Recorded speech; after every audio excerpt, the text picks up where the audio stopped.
Eu sou o Dr. Roberto Galvão, do canal Nefrologista, o maior canal de saúde renal do YouTube Brasil com foco na prevenção, hoje falando a respeito do potássio.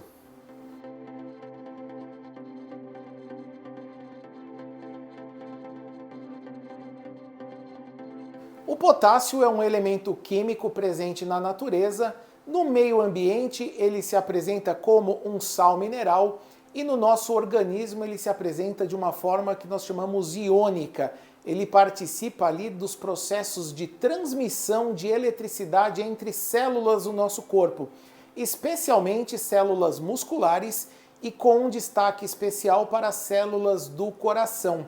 O potássio ele tem uma entrada e uma saída das células do coração e esse resultado desse potencial elétrico causado pelo potássio, entre outros íons que participam de todo o processo, é o que resulta na contratilidade do nosso coração.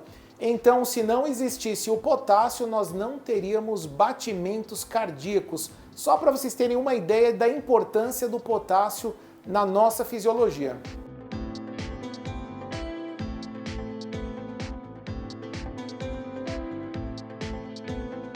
O valor normal do potássio no exame de sangue é aquela faixa situada entre 3,5 e 5 mEq por litro. É nessa faixa onde os músculos que eu acabei de falar trabalham de uma forma normal e essa concentração é regulada pelos rins. Ou seja, se a gente ingerir muito potássio, um rim normal vai mandar esse potássio embora, o que estiver sobrando. Ao passo que se a gente ingerir pouco potássio, o potássio começar a ficar baixo, a tendência do rim é reter para a gente não ficar com potássio muito baixo.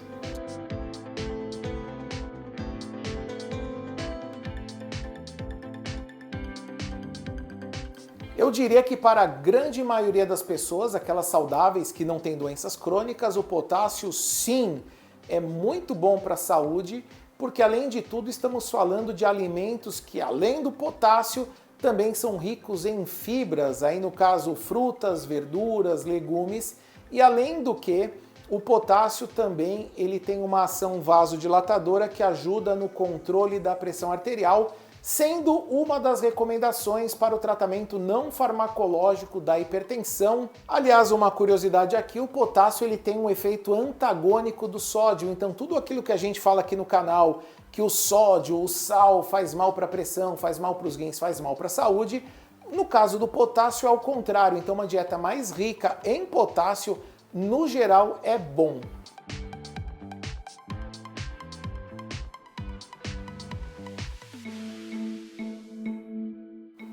Hipercalemia, eu coloquei com a letra K de propósito, porque o K é o símbolo do potássio na tabela periódica, e o K significa cálium, que é o nome do potássio em grego. A hipercalemia, por definição, é a elevação do nível sanguíneo do potássio.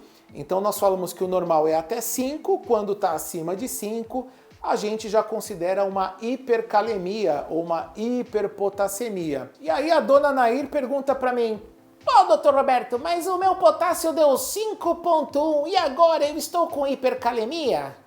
Não, dona Nair, fica tranquila, 5,1 ainda é um valor tranquilo, a gente fica muito mais preocupado quando o potássio passa ali de 5,5, a gente olha com uma certa desconfiança quando ele passa de 6, aí as coisas começam a ficar mais perigosas. E antes de eu ir para o próximo item, apenas chamo a atenção que algumas doenças crônicas estão relacionadas com níveis mais altos de potássio. A primeira delas, aqui é o canal Nefrologista, então coloquei em primeiro lugar a doença renal crônica, mas outras doenças como diabetes, como insuficiência cardíaca, pacientes HIV positivos e aqueles com histórico de etilismo moderado acentuado têm um grande risco de terem um potássio mais alto.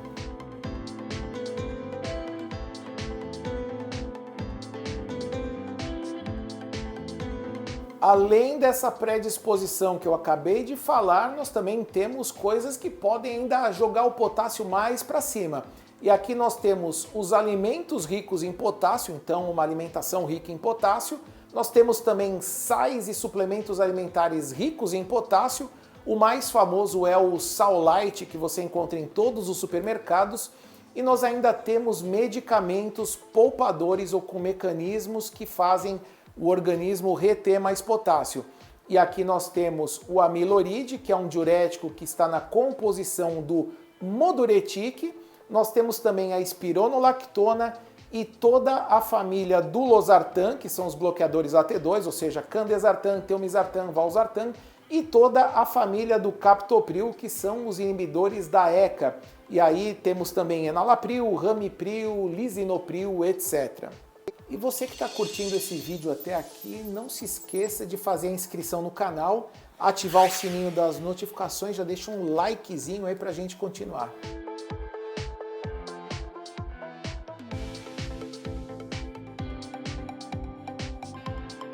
O potássio alto pode causar alguns sintomas como náuseas, vômitos, dor abdominal, fraqueza muscular, mas o grande perigo que eu vejo é que em muitos casos o paciente não tem ali muitos sintomas inicialmente e pode evoluir com quadros cardíacos muito graves. E aí estamos falando de dor no peito, palpitação, arritmias cardíacas graves que podem se degenerar muito rapidamente até virar uma parada cardíaca.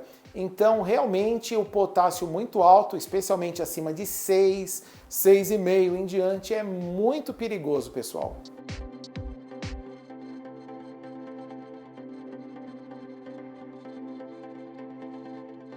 Para eu falar de tratamento, a gente vai dividir em duas partes. Se for uma emergência médica, um potássio muito alto, num paciente com arritmia, com quadro de paralisia muscular, esse paciente tem que ser internado, monitorizado, colocado numa sala de emergência e receber inicialmente medicamentos para fazer o potássio baixar. Quando esses medicamentos têm uma resposta insatisfatória ou ainda estamos falando de um paciente que não está urinando nada ou ainda um paciente que já faz diálise, o tratamento de escolha é fazer uma hemodiálise de urgência. Já no caso de uma hipercalemia mais leve, que eventualmente a gente recebe aqui no consultório, num paciente que está clinicamente bem e que a gente sabe qual é a causa da hipercalemia, vai um potássio aí de 5,8, 6 até, que a gente vê que não tem muito risco, o que a gente faz é reajustar a dieta, né, cortando os alimentos mais ricos em potássio e reajustando o medicamento, diminuindo ou até suspendendo aqueles que retêm potássio e introduzindo ou aumentando a dose dos diuréticos que expoliam, que mandam potássio para fora.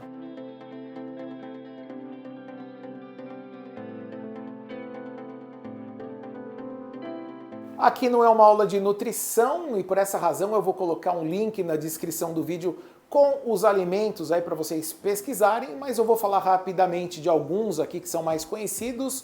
Posso falar sobre banana, seja ela a nanica ou a prata, são ricas em potássio, as frutas cítricas, água de coco, batata, abóbora, o tomate e uma coisa deliciosa chamada chocolate. Pouca gente sabe, mas tem muito potássio. Lembrando também que o sal light ele é rico em potássio e pode estar sendo utilizado em algum prato. Então, se você for comer na casa de alguém, pergunte se essa pessoa não usa o sal light.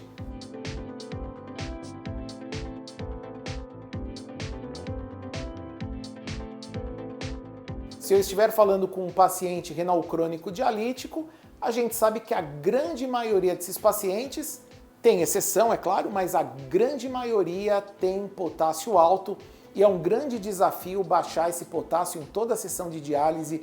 Então a minha recomendação é sim, fique longe de alimentos ricos em potássio. Lembrando que muitos pacientes em todos os estágios da doença renal crônica podem ter hipocalemia, que também é um grande problema. O potássio baixo, ele pode também causar problemas musculares, pode também causar arritmia cardíaca. Então o potássio ele não tem nem que estar muito baixo, nem muito alto, precisa estar naquela faixa dos 3,5 aos 5. E aí quando o paciente tem uma tendência a ser hipocalêmico, a gente tem que incentivar uma maior ingesta de alimentos ricos em potássio.